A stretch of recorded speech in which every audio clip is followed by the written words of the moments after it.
पिले good morning आमर अष्टम गणितर वर्ग सरी जाइथिला वर्गमूल भी सरी जाइथिला। आज पिले आम जानिबा घन वस्तु विषय। तो पिले मु ब्लैक बोर्ड रे व्हाइट बोर्ड रे गोटे चित्र करछि देखि परथिबो। एटा ह गोटे घन वस्तुर चित्र जहार कि घन वस्तु ताकू कहबा जार दैर्घ्य थिबो प्रस्थ थिबो उच्चता थिबो तीनटा जक थिबो जार ताकू आमे कहबा कोन घन वस्तु। किंतु जत आमे वर्ग बाहर पढौथली सेही समय चित्रटा को एई भलिया करथि जहार केवल थला दैर्घ्य थला प्रस्थ थला। सेही समय रे आमे केवल वर्ग करूथले तार दीटा थला गोटे थला दैर्घ्य गोटे थला प्रस्थ आ वर्ग बाहर कला को आमे दीटा जिंस गुणन करूथले कि नले 3 * 3 ले करी वर्ग बाहर करथले। किंतु घन बाहर कला को तार दैर्घ्य थिबो प्रस्थ थिबो उच्चता थिबो। ताले घन वस्तु को गुडा को पिले घन वस्तु होची जहार दैर्घ्य प्रस्थ उच्चता तीनटा जाक थिबो ताले सेही भला घन। पिले देखो एटी मो हाथ रे गोटे घन वस्तु अछि। पिले देखो आर दैर्घ्य अछि प्रस्थ भी अछि उच्चता भी अछि तीनोटी जाक अछि तेणु ये हो कोन गोटे घन वस्तु। तो पिले आ गोटे मते देखिथो पिला माने सब खेलंदी गोटे पजल भळे एंदी खेलिया पासियो नाली नाली हळदिया कळा हिथो ताको एंदी मोडी मोडिका समाज सजाडिया पे सी भी मध्य गोटे घन वस्तु। पिले सेटा को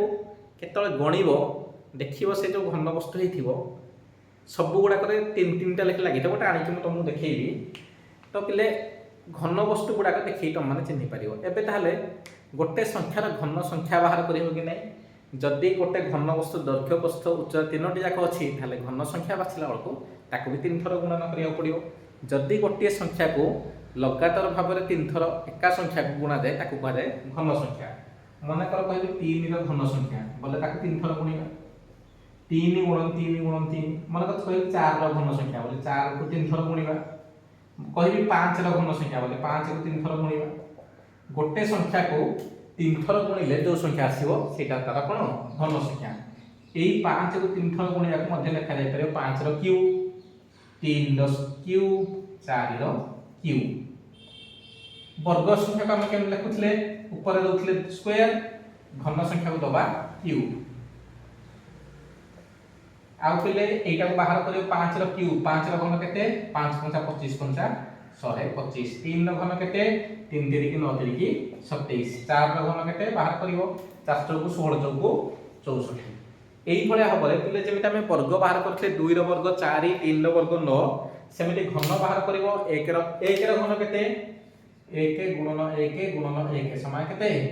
1 रे क्यूब समान केते 1 2 रो घन केते 2 2 4 2 8 एमिति घन गुडा को बाहर करि पारिबो। बुझिला कि नै तेनु घनटा पिले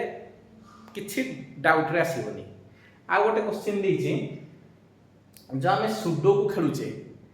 कि नहले गोटे 1 सेमी विशिष्ट गोटे दैर्घ्य नै कि आमे 3 सेमी घन विशिष्ट 3 सेमी एककर गोटे घन वस्तु तैयारी करिबा ताले 1 सेमी एककर केतोटी आवश्यक हो। तो पिले एइटा बुझिया पे सब बेस्ट जो पिला माने खेलंदी पजल टाइप रो गोटे खेलंदी सेइटा आनी कि देखि दबो सेइते छोटिया छोटिया केतेटा अछि देखियो पिले सेइ गुडा कर धारण गोटे गोटे मिनि तीनटा लिखिथिबो एमि तीनटा लिखिथिबो गोटे साइड रे एमि तीनटा लिखिथिबो एमिति कि तीन लाइन थिबो केतेटा थिबो 9टा गोटे पटे थिबो 9टा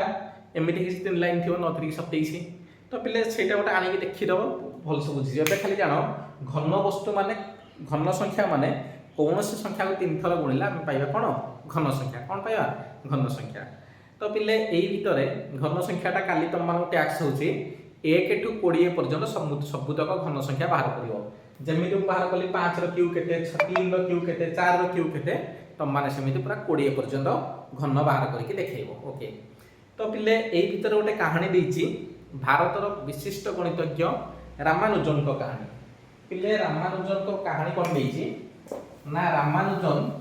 कैम्ब्रिज यूनिवर्सिटी रे पाठ पढुथले से पीएचडी करुथले गोटे बहुत बड़ यूनिवर्सिटी कैम्ब्रिज यूनिवर्सिटी। आम ओडिसा रे केमति अछि उत्कल यूनिवर्सिटी बड़ हेले तो पोस्ट ग्रेजुएशन कला को जीव सब सेठी की। तो सेमिति रामानुजन कैम्ब्रिज यूनिवर्सिटी रे पाठ पढुथले ताकर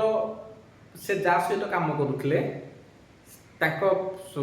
कलीग्स कर ना थला जीए छाड़ी से गोटे थर कोन आइथला ना रामानुजन कर देह खराब हेइथला देह खराब होती जी छाड़ी से गोटे गाड़ी भड़ा करके टैक्सी गोटे भड़ा करके आसिले एवं आसला बेलू से जो टैक्सी भड़ा करके आसी से टैक्सी नंबर था 1729 केते 1729 एवं सी आसला बेलू बाटर भाभी भाभी किसी आसुँच रामानुजन पाखे पहुँचला पर से कहले जे आज मुझे गोटे एमतिया गाड़ी में बसिक आसी नंबरटा एमतिया जोटा कि मैथमेटिक्स की संपर्क ना गोटे अशुभ संख्या जोटा कि अशुभ हम शुभ किसी हेनी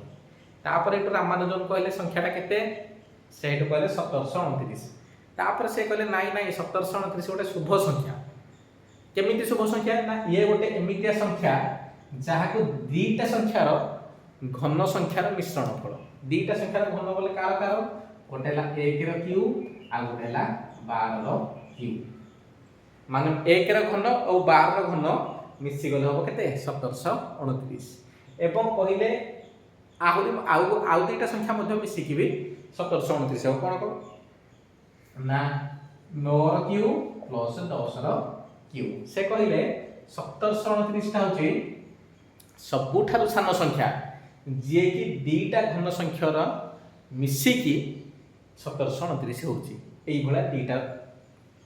घन संख्या मिसिकी 1729 होची एवं तापर कहले एई भला मिसेइबार दीटा होतिबो जेमिति देखो 1 Q plus 12 Q 9 Q plus 10 रो क्यू सेमिति कहले मते आहुरी दीटा संख्या अछि आ गोटे गोटे संख्या के ना 4 1 0 4 आ गोटे होची 1 3 8 3 2 1 3 8 3 2 ये मध्य दीटा संख्यार घन संख्या मिसिकी हो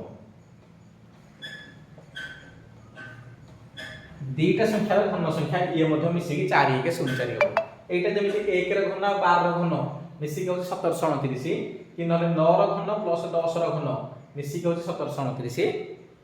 ए 4 1 0 4 मध्य दीटा संख्यार घन संख्या मिसिकी हबो तो पिले तम मानकर टैक्स होची ए दीटा संख्या को संख्या दीटा मिसिले हबो तम माने बाहर करियो पिले एटा निजे भी करिके आज देखियो 1 रो घन बोले केते 1 12 रो घन बोले बाहर करियो 12 रो घन केते 12 गुणन 12 गुणन 12 जेति की हला एटी सेति लिखियो निहाती हम केते 1728 देखियो दीटा को मिसिबो 1729 हो एटा भी तमे सेंट बाहर कर 9 रो घन प्लस 10 रो घन करिक मिसेइबो हला आ काली पई होम टास्क होची 1 ରୁ 20 पर्यंत घन संख्या लिखियो ता सहित निजे आज खोजिथियो 4 1 0 4 को दीटार घन मिसिले होची एवं 1 3 8 3 2 को दीटार घन मिसिले होची निजे आज खोजिक बाहर करथो